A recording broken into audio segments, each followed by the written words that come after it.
Okay, welcome into episode, I'm going to say 7. I think I'm going to drop the other episode I just recorded with my other friends like later on because it's more broad. This one needs to go out as soon as possible. We're recording this on Thursday, October 20th. Today is the day of the Cardinals-Saints game. And welcome to At the Helm with your host, Justin Helms. Guests right here.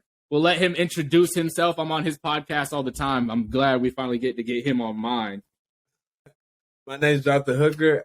You could follow my podcast on Instagram and subscribe and like the videos at the Sports Den podcast on YouTube, where Justin and I and a couple other of my friends, we all come on and we talk about football, basketball, anything, and we kind of hear very, very bad takes. No doubt. One person's gonna say a terrible take like each show. There's gonna be at least one bad take. I won't lie. My worst take, which is really biting me right now, is saying the stuff about Hendon Hooker on that episode before the season started. That was a terrible take. I literally came in there. I said, "Who is Hendon Hooker? I don't care." Blah blah blah. Tennessee's. I said Tennessee's always gonna be Tennessee. I think I quote said that. And look at me now. Okay. And that goes straight into our first subject. Bama versus Tennessee. And what I put here is just speak your mind on how the game went and why and what this means for the rest of the college football season. I'll let you go first, then I'll do mine because I'm finna go off. I won't lie. I got a lot to talk about. Okay. Everyone take a moment of silence. Nah. Take a moment of silence. Take a moment of silence. Take a moment of silence? Amen.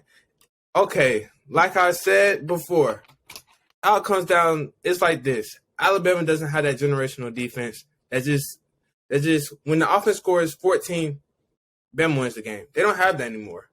And just to show the offensive weapons where we see Jalen Waddle, Devontae Smith, Jerry Jeudy, Henry Ruggs, all these guys, they don't have that standout guy. Yes, they have a Jahmyr Gibbs, but he can only do so much. They need guys on the outside. The guys on the outside are not creating enough separation. If they can't create enough separation against Tennessee's terrible pass defense, what do you expect to do against the rest of the SEC, who has very, very competitive defenses, more than Tennessee? And I'm just disappointed in Alabama for not being disciplined as they are, because when we see a Saban-led team, you see them have the most 5 penalties in the primetime game. They had over 10, over 15, 16. Yeah, like you don't see that from the Saban-led squad. And the meme of the year, whoever touched the punt and just let it roll, that was by far not the most smartest decision in your college football career. I think his Hellcat is gone. He might be driving a little Prius by now, but hey, that's just on him. And for Tennessee, yeah, those pictures you took after the game, I can't lie, those were hard. Jalen Hyatt and Peyton Manning, if you've seen it on social media, you've seen it. That was probably the hardest picture so far in college football. And I don't know why Alabama decided to put one of their slower safeties and one of their slower corners on Jalen Hyatt. They had one man-to-man trying to press him and one up top. And literally, when they tried to press him, they could not touch him. It would just be he just run by them, and he'll give DeMarco Hellams one move and he's gone.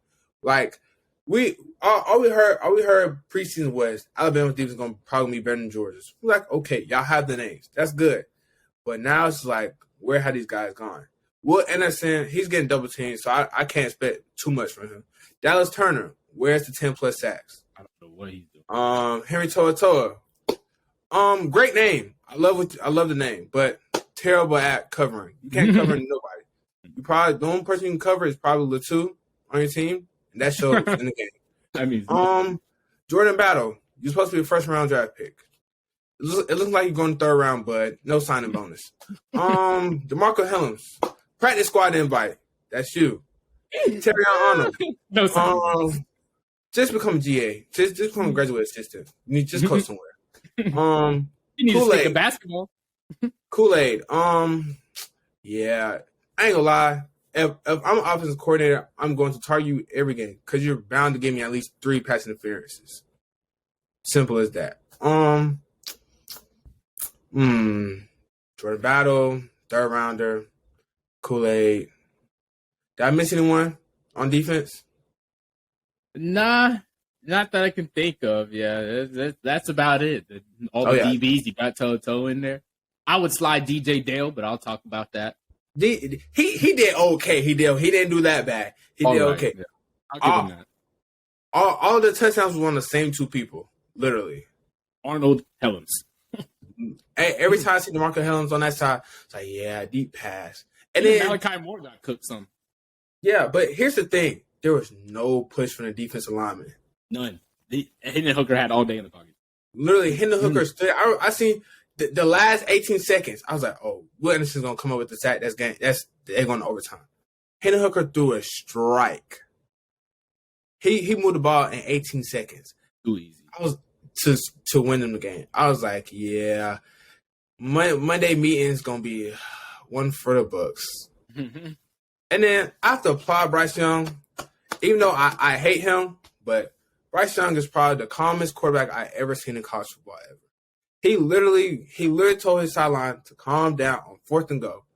He runs around like he's Johnny Manziel. He knowing he's hurt. Those perfectly to Camelot to tie the game. In all honesty, Bryce Young, I'm happy for you. It shows the team is nothing without you. The offense is nothing without you. There's no leadership outside of Bryce. Because when you think about it, who keeps the team afloat throughout all things? What happened at Texas? Bryce. Saved. Like, we got to remember, Bryce Young keeps things afloat. Yeah, Saban does his part, but on the field, it's Bryce Young. Jahmyr Gibbs. We're not gonna get into the Auburn story. That was crazy, but it's just stuff that he does. I just say, yeah, he's a generational quarterback. Like he's one of those guys. Like if you're gonna build your franchise around the quarterback, build it around him because he's gonna show up day in day out. And Jahmyr Gibbs, you're showing teams why they should take a 1st round draft pick on you. Each time I'm amazed at what Jahmyr Gibbs does each week, and then for the wide receiver room. It's just Saban just won't play the young kids. Like, so what? They're seniors, man. Go out there if you want to play. If you want to win and play the best guy available, it's the young guys.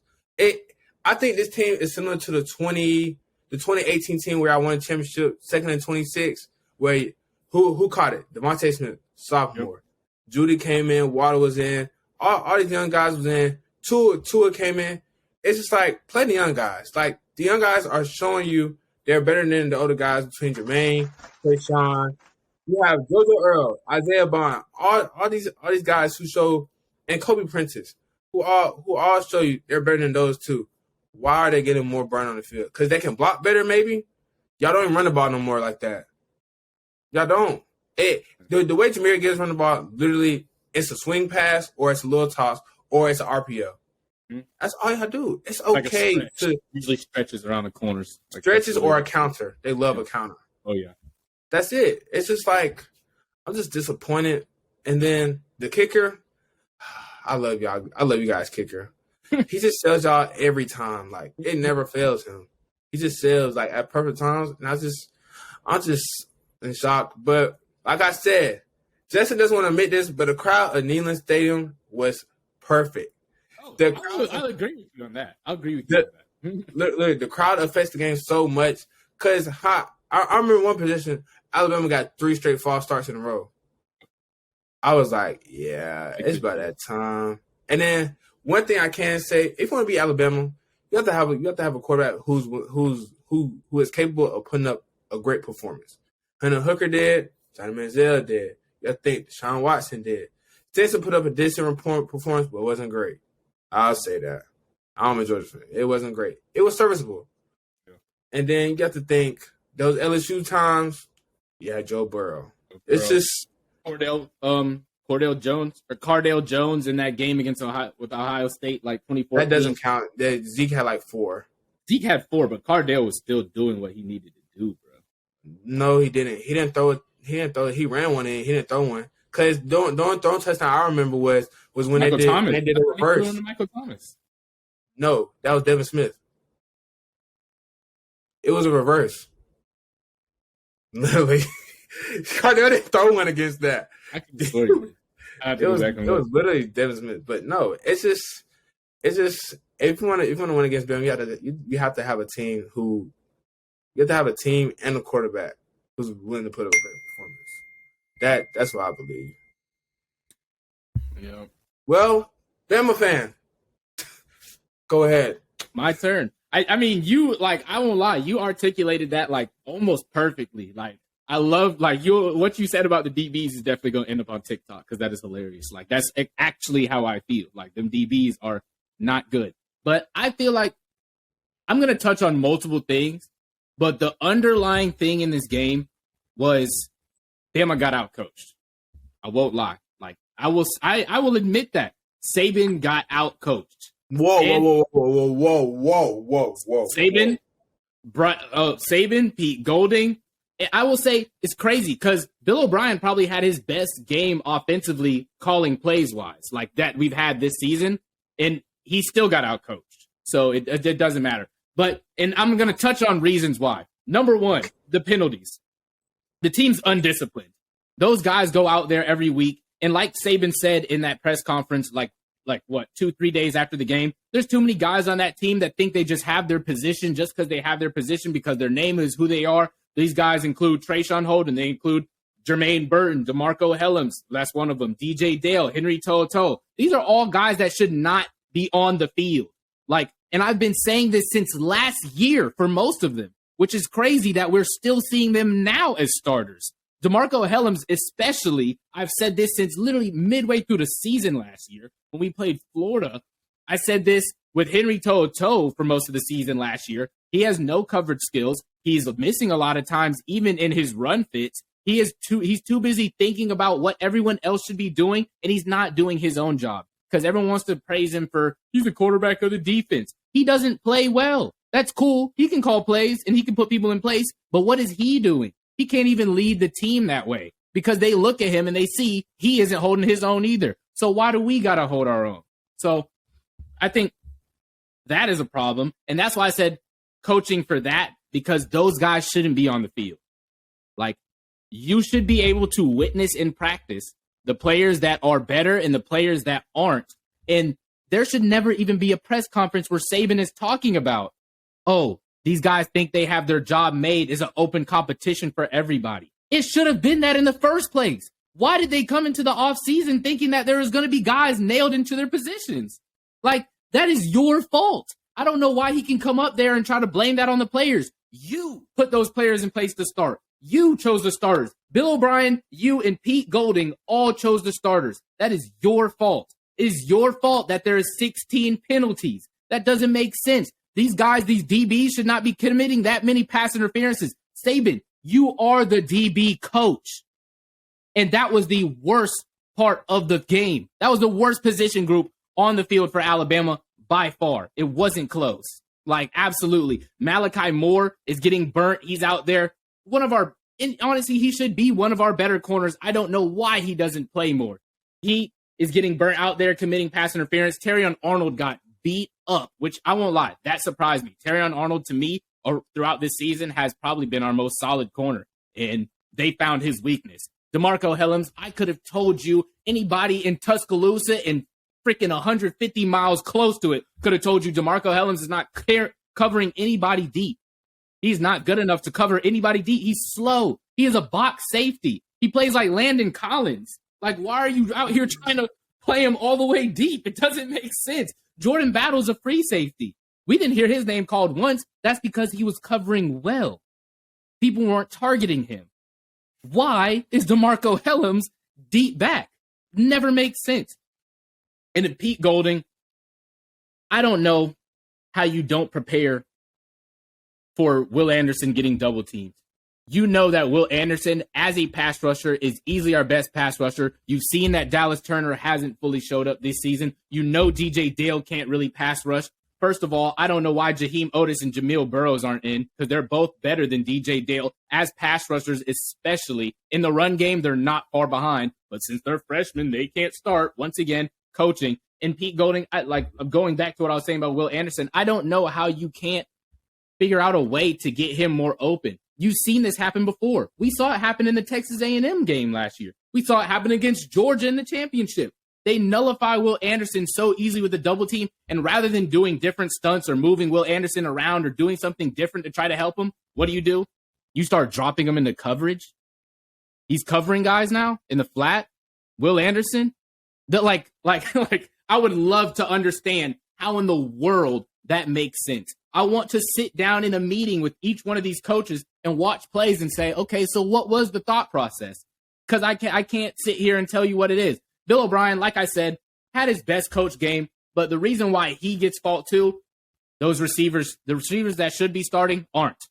Kobe Prentice has showed up this season. Ja'Cory Brooks has showed up every time they have put him in a game this season. Kobe Prentice, like I said, JoJo Earl showed up this season multiple times in times that we needed him. Against A&M, he had that touchdown that saved us. And then, who was it? Isaiah Bond, freshman, out there making plays. But for some reason, Jermaine Burton and Trayshawn Holden, who cannot run, I swear to God, Trayshawn Holden's going to go to the combine because his name is Trayshawn Holden. And I promise you, he's going to run something like a 4.5, 4.6. And everyone's going to feel so stupid of why in the world he's on the field because he can't get separation. He's slow. He has bad hands. He's literally just a big body. Like, clap hands for Bryce Young and Jahmyr Gibbs. They kept it together. They're literally the only reason we're holding up to what we are right now. Jahmyr Gibbs has surpassed even my expectations for what he was going to be, and I knew he was going to be pretty solid based off of what I saw him do at Georgia Tech before he got injured. But this game just overall, it lies on coaching. You should not commit this many penalties. The game plans that they had proved to me that, one, Pete Golding and Bill O'Brien weren't truly looking at Tennessee's film. They weren't looking at the right thing on Tennessee's film, at least. And they did not sit down and create a game plan that they felt like would win. They created the same game plan they have had for every single game this season that has had us in 3 close games for no reason. So, and Nick Saban, to me, I'm sorry, but you're most at fault. You're the top guy. You're the one supposed to hold everyone accountable. Players, coaches, all of that. And you aren't.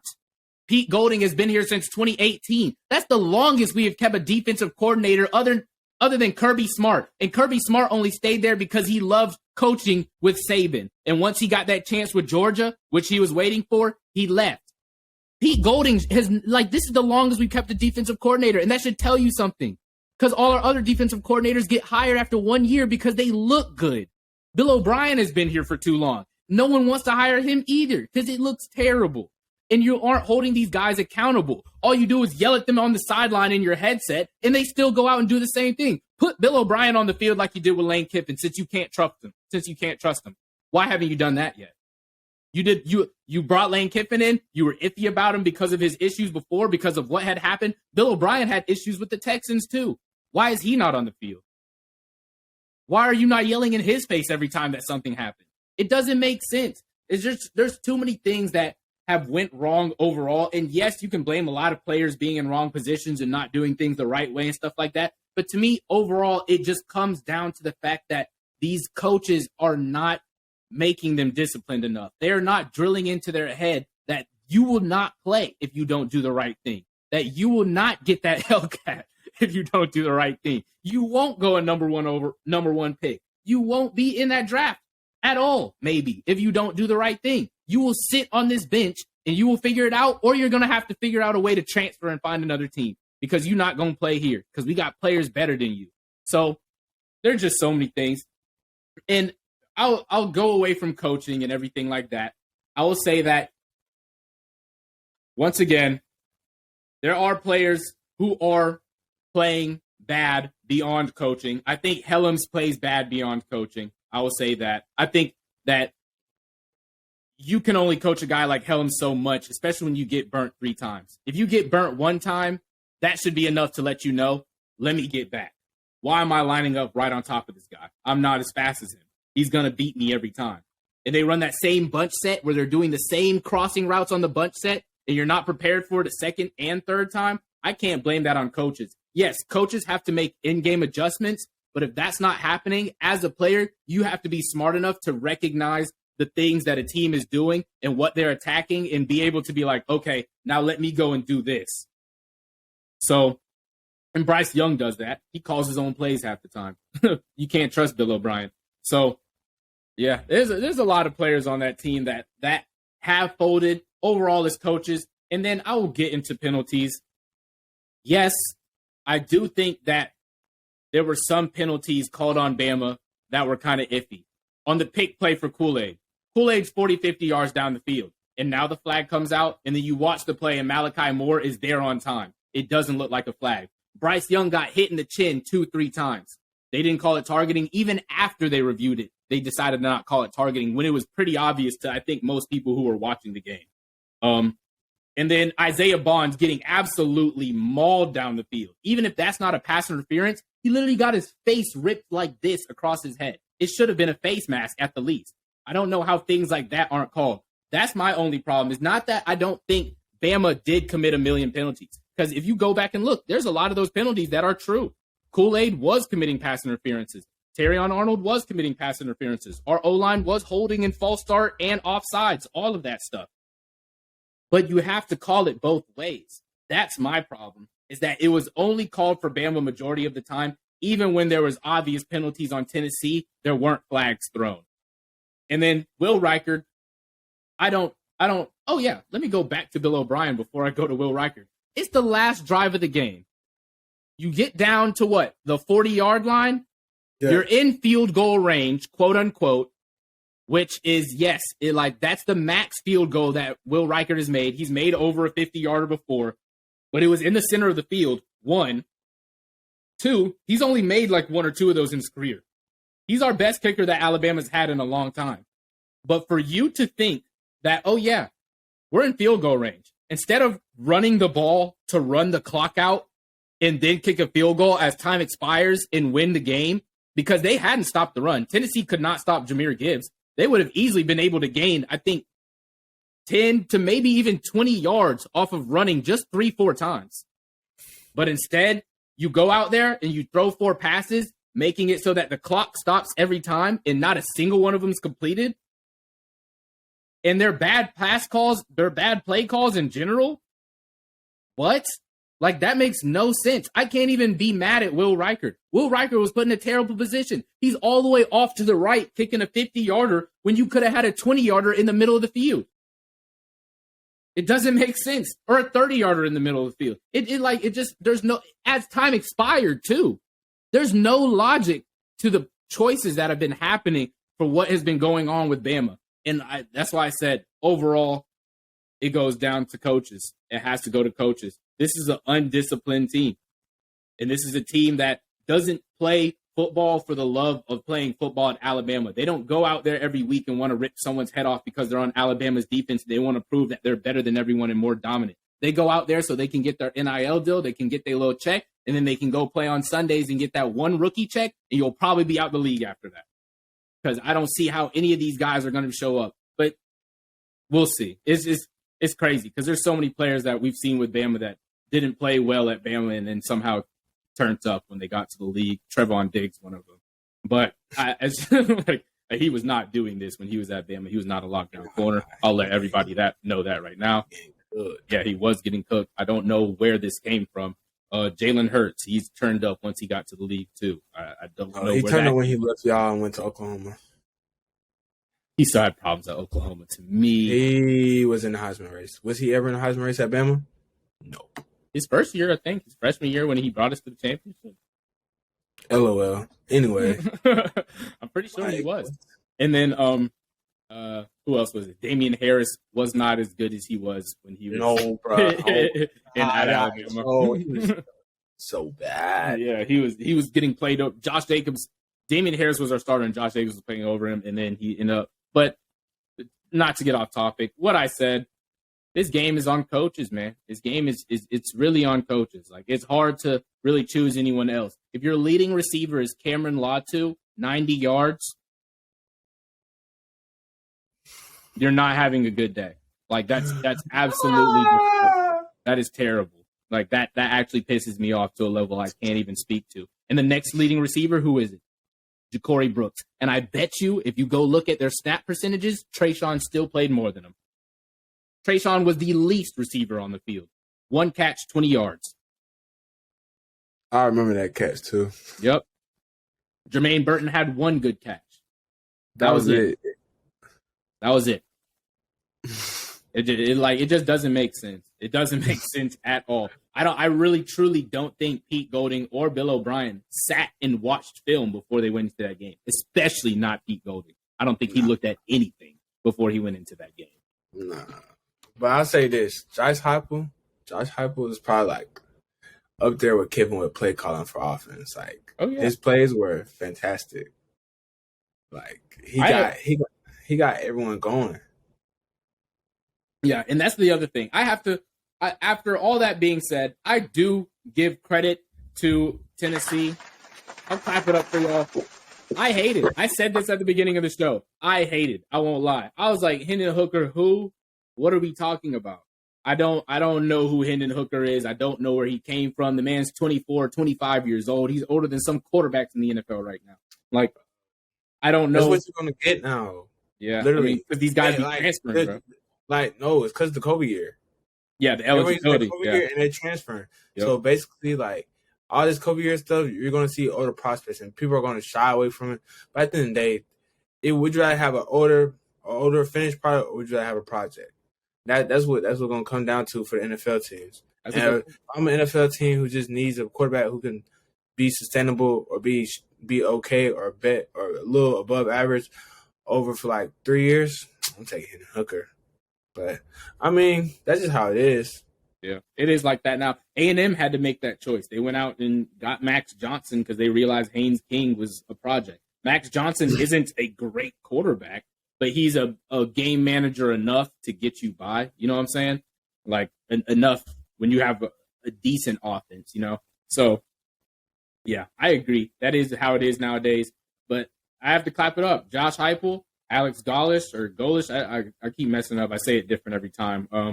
Hendon Hooker, Hyatt, I can't even remember his first name. All I saw was the back of him all game. So Jalen Hyatt. But Hyatt out there going crazy. I have to give all those guys their credit. Like, they went out there. Tennessee watched what they saw against Bama, saw what they struggled against, and they put their guys in places so that their weapons would be in perfect places to be able to exploit the weaknesses of Bama. They saw that DeMarco Hellams was covering deep for some reason. And they figured out, okay, we'll run this bunch set. We'll let him switch. Arnold's too slow. DeMarco Hellams is definitely too slow. 3 touchdowns from Hellams alone. Probably about, got to be almost 200 yards probably gave up by Hellams by himself. So, yeah. I have to give them their credit. They realize the weaknesses. And I hope to God that Saban means what he says. Stand behind your words. You got mad all offseason trying to get hype and the guys aren't doing this and the guys aren't doing that and blah, blah, blah, blah, blah. I heard that they barely even run tackling drills in there anymore, which is why we see a million arm tackles. These guys are soft. They don't want to hit nobody. Like, they don't want to hit anybody. Like, they're so soft. Henry To'oTo'o is made of Charmin. Like, toilet paper. Like, it's very crazy. It's very crazy. DJ Dale, too. Pillows and tissue paper. Like, so soft. It's crazy, man. Like, it's actually unbelievable.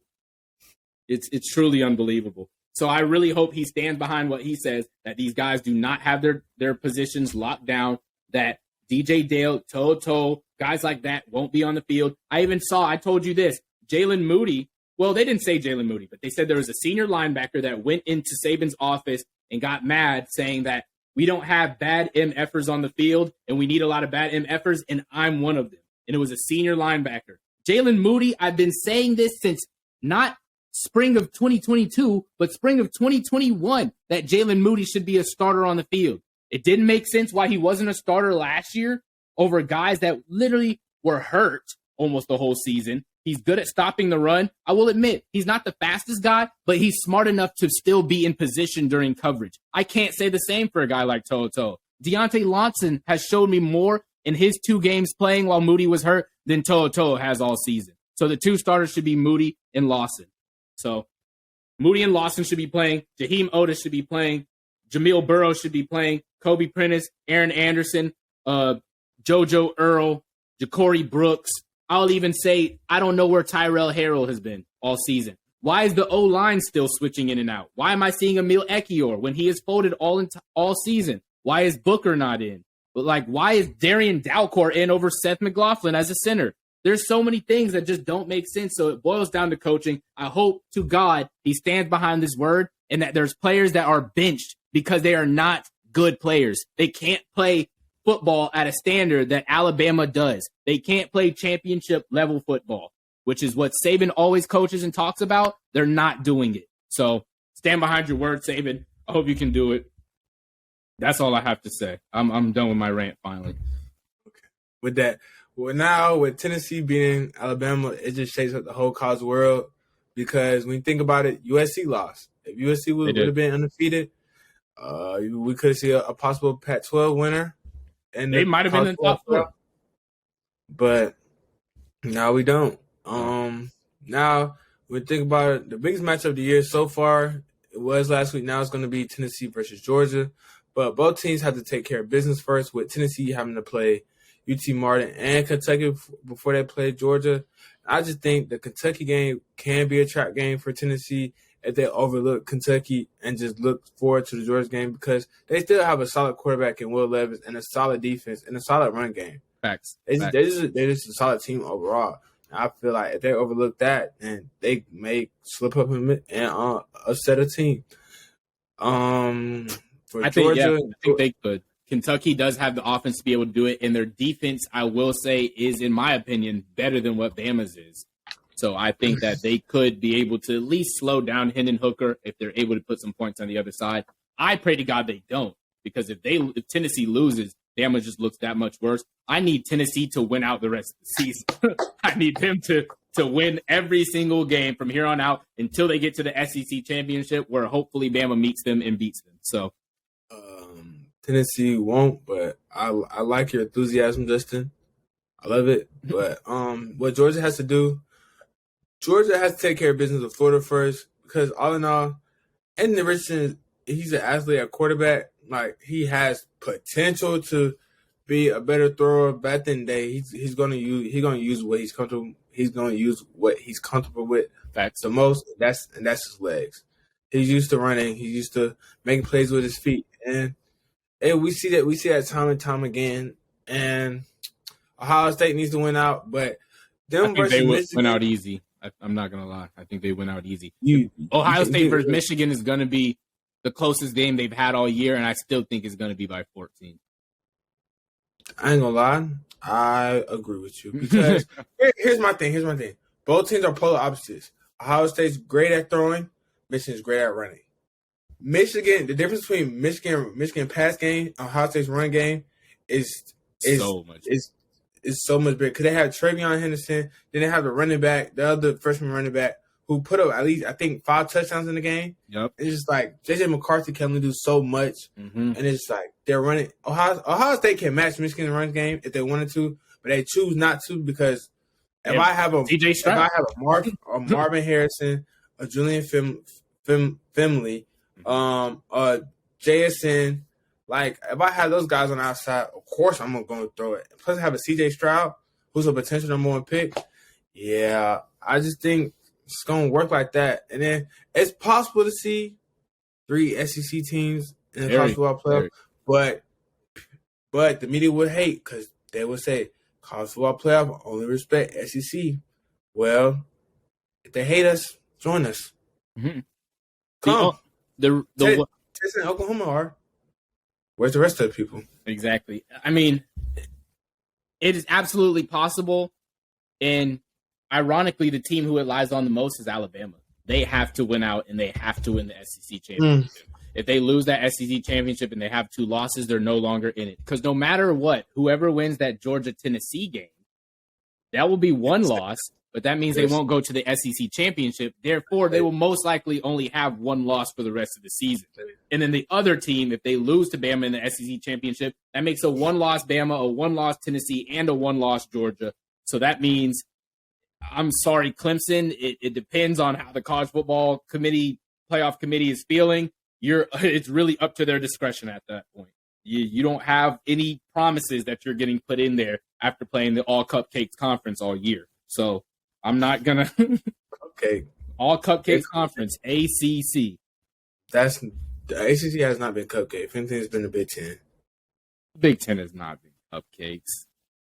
Compared to the ACC this year? The ACC this year, I would say Florida State has gotten better. I would say NC State has played decently well. I don't believe in Wake Forest. Wake Forest is a cupcake, bro. Clemson just struggled. What? Stop. Clemson struggled. Wake Forest is a cupcake, bro. And then the thing that you have to take into consideration is they're playing each other. Okay. They're playing each other. So, of course, at the end of the year, their records are going to look good because they're playing each other, which they're not good. So if you put any of these teams, you put North Carolina State in the SEC, they're getting trashed. You put Florida State in the SEC, they're getting trashed. You put Wake Forest in the SEC, they're getting trashed. You put Syracuse in the SEC, they're getting trashed. All of these teams are not going to be looking good if you put them in the SEC. And that is why I can't just give them credit for this, because they're beating each other. They're beating the other bad teams in their division. So their records look great. Of course they do. So what about the Big Ten? Big Ten has a lot of defense. I give them credit. Minnesota has looked pretty good defensively. Michigan State fell apart. I'll say that. Maryland, I think, would be better if Talia had stayed healthy. He just got hurt like 1-2 games ago. Penn State looks decent. Ohio State is good, of course, like we said. And then who was it? I think Indiana right now is like only lost 1 or 2. It's the fact that I'm finna pull up the AP Top 25. We're gonna count. You're gonna name the rankings. That's cool, bro. Them ACC teams are gonna be ranked because their records look good, and it's the AP poll. Like, it doesn't matter. Bruh. Why are you hating? Why are you hating? Because they don't play nobody. Why are you hating? They don't play anybody, bro. Okay. Not a single one of them teams. Ohio State 2, Michigan 4, Clemson 5. Yep. Damn. Wake Forest 13, Syracuse 14, Penn State 16, Illinois 18. Like I said, North Carolina State 22-23. I don't care, bro. That doesn't mean anything to me. You name 2 of those teams that you just named from the Big Ten are in the top 4. There's a reason for that. They're playing better teams. That's not because they're names. They're playing better teams. They're playing better teams. If you put Clemson or Michigan, like if they played today, yes.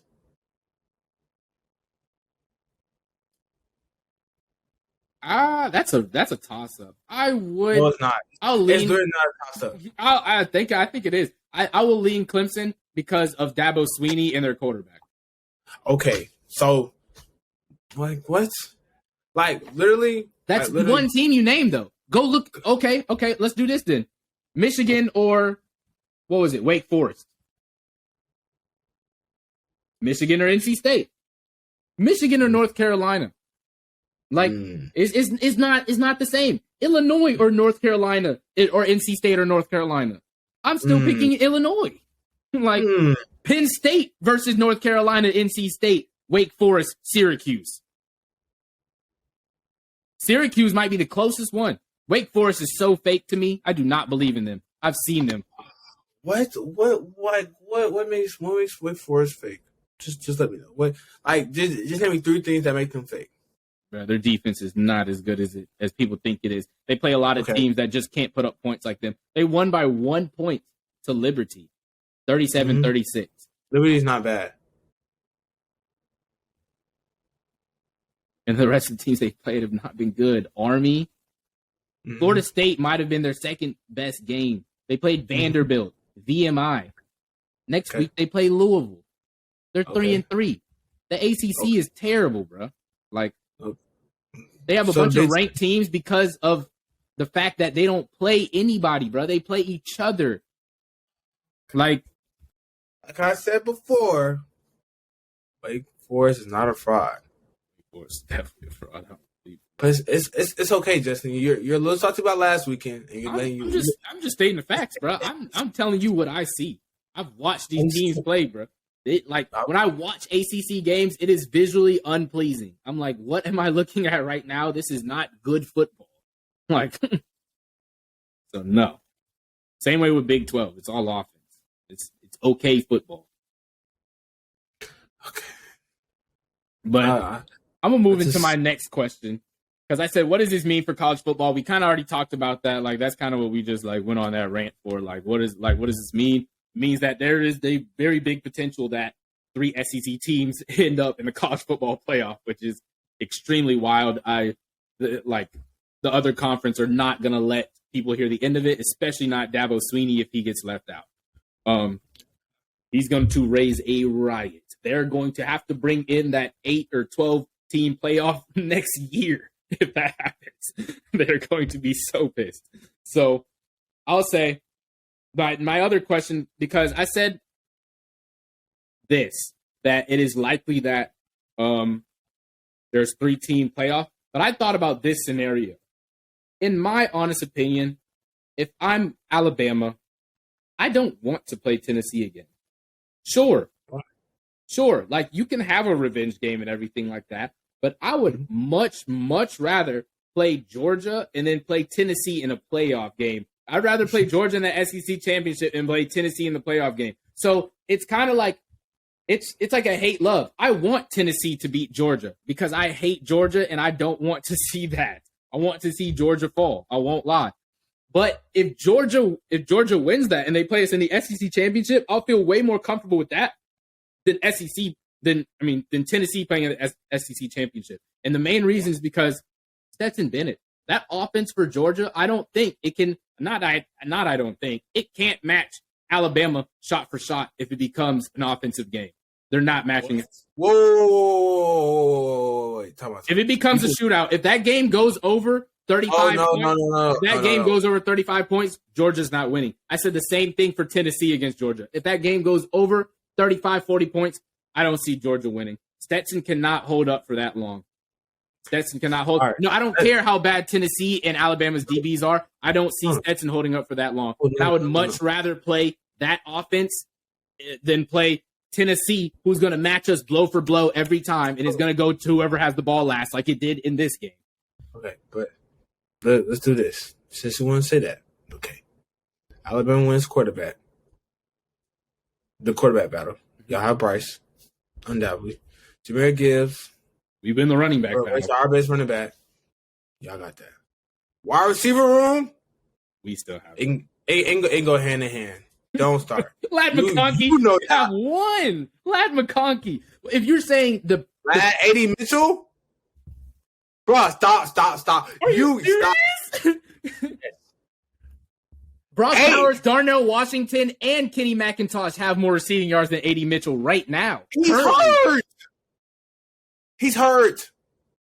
I don't know if that means anything, bro. We saw that last year. We saw this last year when he wasn't. Let me explain something to you. The reason why Jermaine Burton left to go to Bama, because he's not Brandon Ladd or A.D. Mitchell.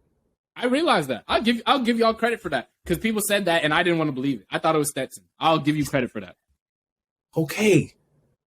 Regardless, we can go Bama. That doesn't mean Ladd is good. Ladd McConkey, I will say, in my honest opinion, he's probably better than Trayshawn. He's probably better than Burton too. Everyone's better than Trayshawn on our roster. I'm not putting him over Ja'Cory Brooks though. If Ja'Cory Brooks played more, I would definitely believe that his numbers would look way better than Ladd McConkey's. If they actually put him on a real snap count. I'm taking AD over Ja'Cory. You're crazy for that statement. I'm not crazy. That's not crazy to say that. On God, it's not. That's not crazy. And our tight end solo your whole offense. You talking about receivers? That's I'm just crazy. Like, aren't they a part of the offensive weapon group? Oh, okay. I'll give you that. I still think that if Bama played the right guy. What about O-line then? O-line, y'all have. I don't think We our do. O-line is as bad as running wise. Our O-line can. Running wise, y'all get a better, y'all get a better push. But y'all, it's weird. Y'all want outside. I'd say that's a coin toss. Because we saw Stetson get bullied in that Missouri game because the pass rush was getting to him. It was in his face. Yeah. So I won't say that like both quarterbacks have ran for their lives a lot this season. Yeah, I ain't gonna lie. But honestly, I think pass protect we're a little better. Run blocking, we're not up to par to Georgia standards at all. Because last year it was evident in that championship when we had a ground and pound with Zamir White. It was shown like we were going to get those yards. But I mean, that's cute. But our offense is a little better than Bama's in my eyes. It's not crazy to say that, Justin. If we're talking college football, it's not crazy to say Georgia offense is a little better than Bama's. Not crazy at all. That's crazy to say. Because the running game is not the same. And I'm telling you right now, if Alabama played the right... Who do you know that can put a tight end on the jet sweep? Who do you know that can put a tight end on the jet sweep? Fast. I give him that. Brock Bowers is a really fast tight end. Like we've literally, one-on-one jump ball. Brock, Darnell, and AD Mitchell are coming down with it. Brock, 90-10. Darnell, 100-0. You just got to PI him. I don't care. He's 6'7", 260. And 70-30. Like, stop trying to be weird with that. You're so weird. And you know that. And then Kenny McIntosh, he's a great receiving back. I'll give him that. In between the tackles, he's okay. Outside, I'll give him that. But Jahmyr Gibbs solos that. Receiving wise, Kenny's the best receiving back. I'll say that. But Jahmyr Gibbs not that far behind. But running wise, Jahmyr's better. I think Jahmyr's better catching wise too. We just don't throw many passes to him. I'm telling you right now, if this offense was built the way that it should be, if we didn't have Bill O'Brien as our offensive coordinator and we're using the receivers that are actually better, our offense would clear Georgia's. And I'm not gonna lie to you. Like that is a fact. Isaiah Bond has shown us that he can do it. JoJo Earl has shown us he can do it. Ja'Cory Brooks has shown us he can do it. All these guys have shown us that they can be great if you give them more chances, which would automatically make that receiver group better than what Georgia has. Like, okay. Newsflash, Justin, you're stuck with them. Yeah, we are. I hope to God. Like, I hope to God. You're still with the same guy who runs the same slant concept, who runs the same curl. He don't even run slants, man. I wish he ran slants. He needs to run short passes and let them guys run. All he want to throw is like 20, 40 yards down the field. Like, I just like, it doesn't make... It's a curl skinny post pattern. Like, it doesn't make sense, bro. So, I'm going to say, my last question, actually, before I get into that, was how likely is it that Alabama still makes the SEC championship, and then after that, the playoff? It's really a mentality with Bama now. Literally, the whole locker room has to change because it's like when we think about Alabama, we think Alabama on the high pedestal. Now it just got punched in the mouth by Tennessee. Tennessee getting their first L. Now for the rest of the time, you gotta beat Ole Miss. Don't you guys go on the road to Ole Miss this year? Yeah, you guys go on the road to Ole Miss. Yeah, you guys go on the road to Ole Miss, and I know, and that's gonna be a hard game, and you know that for sure. I know. You guys have to go to LSU. I know that's going to be a hard game for you guys. Yeah, that's not going to be good. And then you still like Mississippi State. If they won last week, I would say that would have been a hard game, but they didn't. So y'all beat them boys by 20 plus in my eyes. I think, and I'll talk about that later when we get to the week picks. I think Alabama comes out angry, mad, like they usually do after a loss, and they're going to put up something crazy. Because I don't know the last time we've seen Alabama lose 2 straight. Like that's and then plus you can never like, I don't know. It's just like Auburn, Alabama. It's just so funny because Auburn can be so bad and still play a competitive game for 3 quarters against you guys, and we don't know what it comes down to for the 4th quarter. So that's what I think. It's like it's literally all mental. physical wise, you guys clear everybody on the rest of your schedule. But this is mentality. Yeah, it is. It really is. They have to go out there and they have to want it more for themselves, the coaches and the players. They have to be willing to do the things that they need to do to win. Stop looking at being nice and being cute and trying to hope that we don't have players transfer and all that. Doesn't matter. You go out and win. I miss that type of Saban. I haven't seen that type of Saban in, I would say, 3 years. I wouldn't even call that 2020 championship he was playing like that, because there was a lot of things. No, they were just burning everybody. Yeah, exactly. We just had talent-wise a better team. Like we haven't seen the Saban that puts the guys on the field that should truly be starters in a while. Like, he seems like he's playing favorites right now, all these seniors and stuff. It doesn't make sense. I think it's still likely that Bama goes to the SEC championship, of course. The playoff, it's hard. I don't know if that happens because I don't see them getting past the SEC championship. I told you I would rather play Georgia, but I don't know if we beat Georgia in that SEC championship. Now, I will say this. What you just mentioned is proof Alabama is playing a way harder schedule than what Georgia is this season. I'm tired. Shut up, bro. I'm tired. I'm tired of hearing schedules. I'm serious. That's not a lie, bro. You just talked about LSU. You just talked about Mississippi State. You just talked about Ole Miss. We did play Arkansas, who was on a tear at the time. A&M, we should have beat them by way better. I'm not going to say A&M's name. We do still play Tennessee. Like, that's a lot of teams. Y'all play Kentucky, Tennessee. You can count Florida, but I don't want to. That doesn't mean anything to me. We played Oregon. Oregon doesn't mean anything. I'm tired of people saying that. I'm so tired of people saying that. I'll say it for you. Oregon's not that good of a football team to be top 10. Thank you. They should not be a top 10 team. They're only a top 10 team because they have played people that they can put up 40, 50 points against. They're about to get whooped against UCLA this week. And it's going to say that Oregon is good as their quarterback is. Their quarterback is mediocre.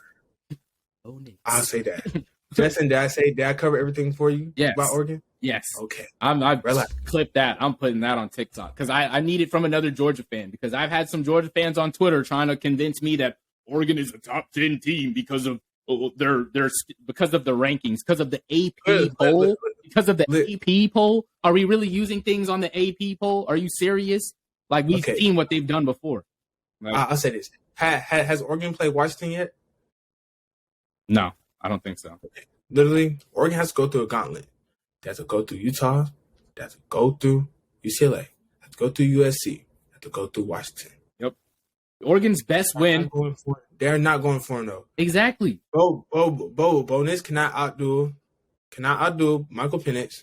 Bo Nix cannot outdo DTR. Bo Nix cannot outdo Caleb Williams. And Bo Nix cannot outdo Cameron Rising. Yeah. His best shot is Cameron Rising. I don't think he does that. I still don't. Yeah, exactly. I don't see that. And this is what I was trying to tell the people on Twitter. They're talking about Oregon does this, Oregon does that. Like, they're this ranked and all these stats and numbers. I'm like, bro, go watch the games. Oregon is not good. There's a reason Bo Nix had to go out west to have success. I'll say that. There's a very obvious reason why he had to go out west to have success, because he plays easier competition, because he can get by those teams by doing what he does, which is running around and chucking up crazy 50-50 balls. His receivers are better than the other team's receivers. They're going to get it. I mean, other teams' DBs, they're going to get it. Like, I'm sorry. Like, it's just, he couldn't do that with Auburn because he's playing teams like Alabama. He's playing Georgia. He's playing LSU every year. And he looked terrible. It wasn't good. So. Calm down. I'll say it for you. It's so crazy. It's just so crazy that people are trying to sell Oregon as a top 10 win. Like, okay. Okay. I mean, they top 10, but I don't think so at the end of the day. I said that. After this week, UCLA fixes that. But I can name 10 better teams than Oregon. Honestly, not that hard. I could probably name like 15 teams I think would be. It's not hard. It's not. But after that, after everything, we went super long for an hour, so we're going to have to make our next two segments pretty quick. But we're going to pause. We'll be right back on the next segment. Thank y'all for tuning in. This has been a great one. I think this is probably one of our best episodes. I won't lie. We got a lot of good stuff. So we'll be right back in just a second.